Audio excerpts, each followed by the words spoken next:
প্রত্যেক বছরের ন্যায় এই বছরও আমরা আমাদের গ্রামের গর্ব ৪২ আগস্ট আন্দোলনে যিনি ব্রিটিশের বিরুদ্ধে লড়াই করার জন্য গান্ধীজির নেতৃত্বে করেঙ্গে মরেঙ্গেকে সামনে রেখে ২৯ সেপ্টেম্বর জীবন আত্মবলিদান হয়েছিলেন। আগামী ১৫ই আগস্ট আমরা এই এলাকার মানুষ তাকেই আমরা শ্রদ্ধা নিবেদন করব। আমরা সেই গ্রামের মানুষ হিসাবে মাতঙ্গিনী হাজরা মূর্তিতে মালাদানের মধ্য দিয়ে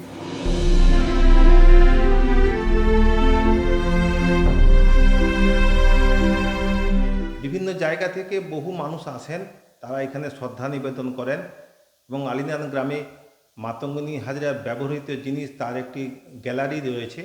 তার বিভিন্ন স্বাধীনতা আন্দোলনের কাজকর্ম, তার কি প্রেক্ষাপট সবাই এই গ্যালারির মধ্য দিয়ে দেখতে পাবেন।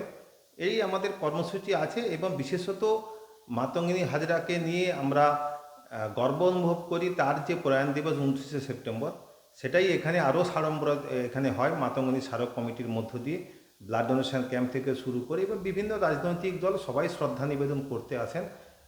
মাতঙ্গিনী হাজরাকে নিয়ে আমরা গর্ববোধ করি। বড় আশা করে এসেছি গো কাছে ডেকে লও, ফিরায়ও না জননী। বড় আশা করে এসেছি গো কাছে ডেকে লও।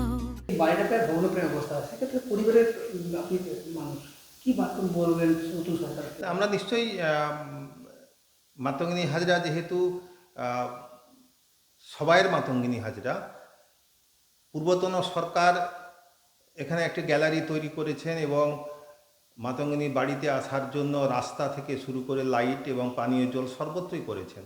এখনকার যিনি সরকারে রয়েছেন মাননীয় মুখ্যমন্ত্রী শুভেন্দু অধিকারীর কাছে নিশ্চয়ই আশা করব বিভিন্ন স্বাধীনতা আন্দোলনের সঙ্গে যারা যুক্ত ছিলেন তাদের সেই এলাকাকে আরও ভালোভাবে সাজানোর জন্য, এবং সরকার যদি মনে করে যে তার যে বাড়ি আছে সেখানে কিছু কাজ করার জন্য নিশ্চয়ই আলাপ আলোচনার মধ্য দিয়ে আমরা চাইব তাদের কাছে এই আবেদন থাকবে। নিশ্চয়ই তারা যদি আমাদের সঙ্গে আলোচনার মধ্য দিয়ে কিছু করতে চান, নিশ্চয়ই আমাদের সেই ভাবনা চিন্তা নিশ্চয়ই থাকবে। ওনার যে বাড়ি শীতবিজড়িত আলিনান, সেটা শুধু আমাদের কাছে নয়, সারা দেশবাসীর কাছে একটা জীবন্ত তীর্থ স্বাধীন ভারতবর্ষ। তো আমরা যত জানি ইন্দিরা গান্ধী ওখানে জীবদ্দশায় এসেছিলেন, একটা স্মারক স্তম্ভ হয়েছে। তারপর পর্যায়ক্রমে বিভিন্ন সরকার এসেছেন গেছেন, স্বাভাবিক, এবং একটা মিউজিয়াম হয়েছে, মূর্তি বসেছে। কিন্তু মাতঙ্গিনী হাজরার স্মৃতিবিজড়িত যে সাবেকি বাড়ি, সেটা কিন্তু এমনই ভগ্ন অবস্থায় যে কোনো সময় হুড়মুড় করে শুধু ভেঙে পড়ে যাবে না, সেখানে যারা থাকেন তাদেরও প্রাণহানি পর্যন্ত ঘটতে পারে। তা সরকারি উদ্যোগে যদি আমাদের এই পূর্ব মেদিনীপুর জেলা তথা অখণ্ড মেদিনীপুর জেলার মধ্যে অন্যতম তীর্থস্থান স্বাধীনতা আন্দোলনের ওই বাড়িটা স্মারক হিসাবে গড়ে তোলা যায়, তাহলে সেটা তো আমাদের কাছে পরমপ্রাপ্তি। আগামী প্রজন্মের পর প্রজন্ম তাদের কাছে উদ্ভাসিত হবে মাতঙ্গিনীর এই আত্মবলিদান, আরও স্বাধীনতা সংগ্রামের যে ইতিহাস তা প্রস্ফুটিত হবে, উদ্ভাসিত হবে।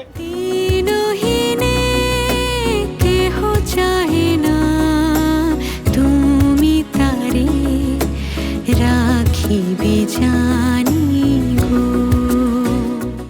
গত পরশুদিন মাতঙ্গিনী হাজরার কর্মস্থল অর্থাৎ আলিনান গ্রামে আমরা ভিজিট করছিলাম।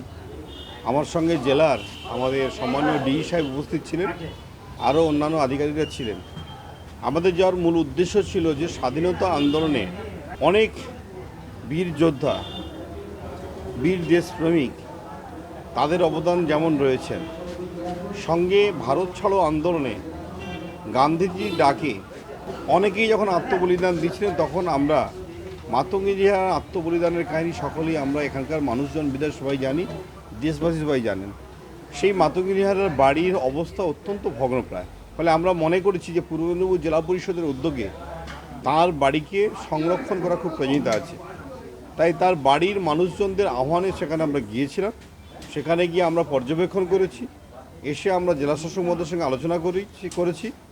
তাই তাদের পরিবারের লোকেরা যদি তারা ওই বাড়িকে সংরক্ষণ করবার জন্য আমাদেরকে সাহায্য করেন, তারা এনওসি দেন, তাহলে ওই বাড়িকে সরকারি অর্থনৈতিক ব্যবস্থাপনার মাধ্যম দিয়ে আমরা ওই বাড়িকে সংরক্ষণ করব এবং ওটাকে হেরিটেজ বিল্ডিং হিসাবে আমরা ঘোষণা করব।